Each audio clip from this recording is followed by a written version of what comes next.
Telangana DEECET phase 3కి సంబంధించిన results మనకు వెబ్సైట్లో అప్డేట్ చేశారండి. సో ఇంకా ఎవరైతే చూసుకోలేరో మీరు వెబ్సైట్లో చూసుకోండి. సో ఇప్పుడు కొన్ని ఇంపార్టెంట్ పాయింట్స్ ఈ వీడియోలో చెప్పడం జరుగుతుంది.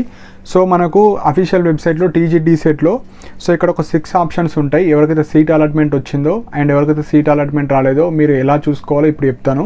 సో ఫస్ట్ ఆప్షన్ వచ్చేసి admission fee payment user guide.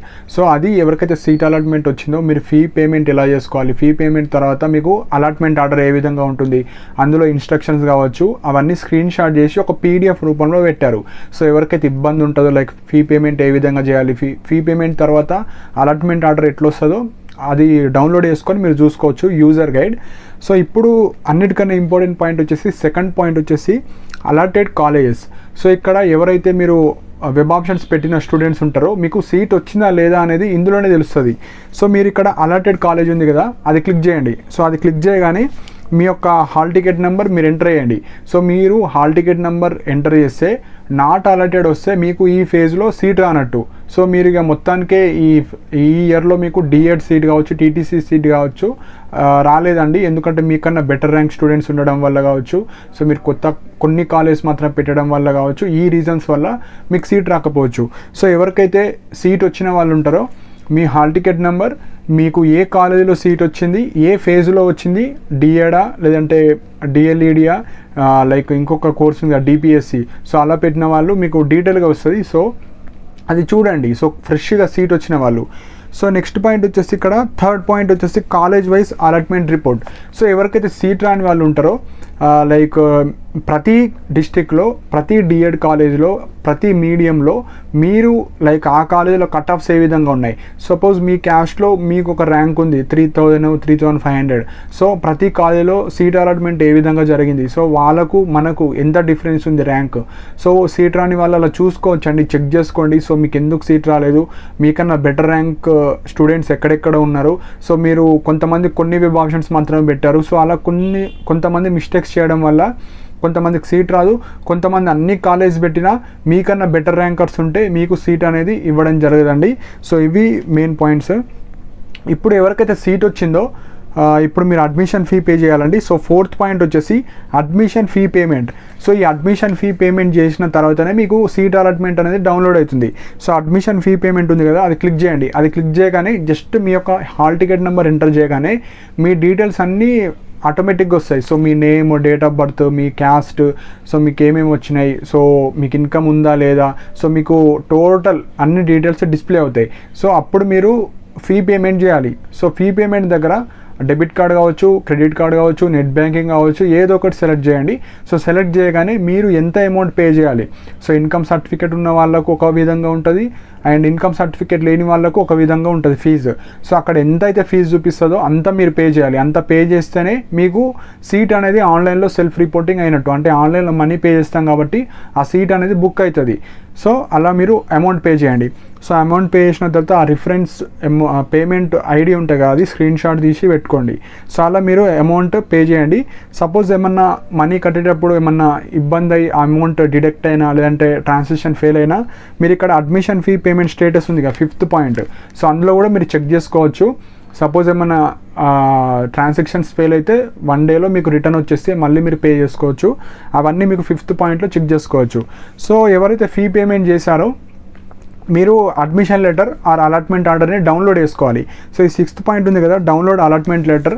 So అది క్లిక్ చేయండి. మీ యొక్క hall ticket number, payment ID, phone number అవన్నీ ఎంటర్ చేసిన తర్వాత మీకు డీటెయిల్డ్ పీడిఎఫ్ వస్తుంది. ఆ పీడిఎఫ్లో మీ నేము, మీ ర్యాంక్, మీకు ఏ కాలేజ్ వచ్చింది, సో వెళ్ళేటప్పుడు ఎలాంటి సర్టిఫికేట్స్ తీసుకెళ్ళాలి, ఎంత లోపు వెళ్ళాలి, సో అవన్నీ డీటెయిల్గా అలాట్మెంట్ ఆర్డర్లో ఉంటాయి. సో అవి డౌన్లోడ్ చేసుకోండి.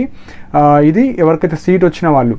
సో మెయిన్ పాయింట్ ఎవరైతే సీట్ వచ్చిన వాళ్ళు మనకు ఆన్లైన్ సెల్ఫ్ రిపోర్టింగ్ అంటే మీకు ఎంతైతే ఫీజు చూపిస్తుందో 9th to 17th జనవరి వరకే ఛాన్స్ ఇచ్చారు. అంటే 9th to 17th సీట్ వచ్చిన వాళ్ళు మీరు ఆన్లైన్ సెల్ఫ్ రిపోర్ట్ చేయాలి. అంటే ఫీ పేమెంట్ 17th తర్వాత నేను చేస్తా అంటే అప్పుడు ఆటోమేటిక్గా సీట్ క్యాన్సిల్ అవుతుంది.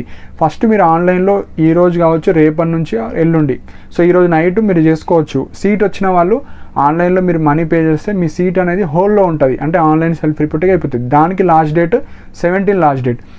కాలేజ్ రిపోర్ట్ కూడా వేయాలి. మీకు ఏ కాలేజ్, గవర్నమెంట్ కాలేజ్ వచ్చిందా, ప్రైవేట్ కాలేజ్ వచ్చిందా, ఏ కాలేజ్ అయినా రాని ఆ కాలేజ్కి మీరు విత్ సర్టిఫికేట్స్ మీరు కాలేజ్కి వెళ్ళాలి. సో సర్టిఫికేట్స్ కూడా మనం ఏమేమి తీసుకెళ్ళాలి అలాట్మెంట్ ఆర్డర్లోనే ఉంది, లేదంటే మన ప్రీవియస్ వీడియోస్లో చేశాను. సో ఆ వీడియో కూడా చూడండి. సో ఆ వీడియో కూడా నేను అటాచ్ చేస్తాను ఈ వీడియోలోనే. సో మీరు వెళ్ళేటప్పుడు అన్ని సర్టిఫికేట్స్ తీసుకెళ్ళాలి. So college report last date వచ్చేసి 20 జనవరి 2025. సో ఆన్ ఆర్ బిఫోర్ 20 మీరు వెళ్ళాలి. 17th లోపు మనీ పే చేసుకోవాలి. మీరు ఎప్పుడన్నా మనీ పే చేసుకోండి 17th లోపు. కాలేజ్ రిపోర్ట్ కూడా మీరు ఆన్ ఆర్ బిఫోర్ 20 లోపే వెళ్ళిపోవాలి.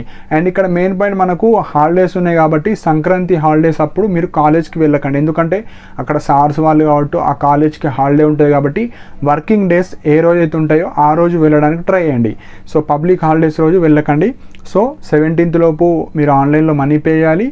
20 ఆన్ ఆర్ బిఫోర్ 20 మీకు వచ్చిన కాలేజ్లో విత్ సర్టిఫికేట్స్ వెళ్ళి రిపోర్ట్ చేయాలి. అప్పుడు మాత్రం మీకు ఈ సీట్ అనేది ఫైనల్గా బుక్ అయిపోతుంది. ఓన్లీ ఆన్లైన్లో పేమెంట్ చేసి మళ్ళీ కాలేజ్కి వెళ్ళకుండా సీట్ అవుతుంది. సీట్ వచ్చి కూడా మీరు ఆన్లైన్లో మనీ పే చేయకపోతే అది కూడా ఆటోమేటిక్గా సీట్ అయిపోతుంది. సో ఇవి ఎవరికైతే సీట్ వచ్చిన వాళ్ళు. సో ఎవరికైతే సీట్ రాని వాళ్ళు ఉంటారో సో మెయిన్గా మనకు నెక్స్ట్ ఫేజ్ అనేది ఉండకపోవచ్చు అండి, ఇదే లాస్ట్ ఫేజ్. సో మెయిన్ మనకు నెక్స్ట్ ఇయర్ ట్రై చేస్తా అనుకునే వాళ్ళు నెక్స్ట్ ఇయర్ ట్రై చేయొచ్చు. లేదంటే మీరు వెళ్ళి ఒకసారి కనుక్కోండి, ఏమన్నా ప్రైవేట్ కాలేజెస్లో పేమెంట్ ద్వారా వెళ్తా అనుకుంటే వెళ్ళొచ్చు. కాకపోతే ఆల్మోస్ట్ అన్ని పేమెంట్ సీట్స్ అయితే ఫిల్ అయిపోయి ఉంటాయి. కాకపోతే పక్కా డిఏడ్ చేస్తా అనుకునే వాళ్ళు ట్రై చేస్తే చేయండి. కాకపోతే ఆల్మోస్ట్ అయిపోయి ఉంటాయి. సో ఒక లాస్ట్ ఛాన్స్ మీకు ఎవరికైతే సీట్ రాని వాళ్ళు ఉంటారో మీరు ట్రై చేస్తా అంటే మీకు దగ్గరలో ఉన్న ప్రైవేట్ కాలేజ్కి వెళ్ళి సీట్స్ ఉన్నాయా లేవా అనేది అది కూడా ఈ కౌన్సిలింగ్ లోపే అంటే ఈ థర్డ్ ఫేజ్ లోపే వెళ్తే మీకు ఛాన్సెస్ ఉంటాయి. మళ్ళీ థర్డ్ ఫేజ్ తర్వాత నేను వెళ్తా చూస్తా అంటే ఆల్రెడీ అకాడమిక్ ఇయర్ స్టార్ట్ అయిపోయింది కాబట్టి అడ్మిషన్స్ అన్నీ క్లోజ్ అయిపోతాయి. సో వెళ్ళే వాళ్ళు ట్రై చేయండి. మ్యాండేటరీగా ఉంటాయని నేను చెప్పాను, కానీ ఒకసారి ట్రై చేస్తే మీకు అవకాశం ఉండొచ్చు. సో ఎవరైతే సీట్ వచ్చిన వాళ్ళు ఉన్నారో ఆన్లైన్లో సెల్ఫ్ రిపోర్ట్ చేయండి, మళ్ళీ కాలేజ్కి కూడా రిపోర్ట్ చేయండి. సో ఇవి మనకు ఫేజ్ 3కి సంబంధించిన రిజల్ట్స్ అండి. సో మీకు మన డౌట్స్ ఉంటే కింద కమెంట్ సెక్షన్లో మెన్షన్ చేయండి. అండ్ మన టెలిగ్రామ్ ఛానల్లో కూడా జాయిన్ అవ్వండి. మన ఫాస్ట్ అప్డేట్స్ ఉంటే మెసేజ్ కావచ్చు పీడిఎఫ్స్ సెండ్ చేయడం జరుగుతుంది. దానికి సంబంధించిన లింక్ కూడా కింద కమెంట్ సెక్షన్లో పిన్ చేసి పెట్టాను. అండ్ ఇలాంటి అప్డేట్స్ కోసం మన ఛానల్ని సబ్స్క్రైబ్ చేసుకోండి. And thank you for watching my video.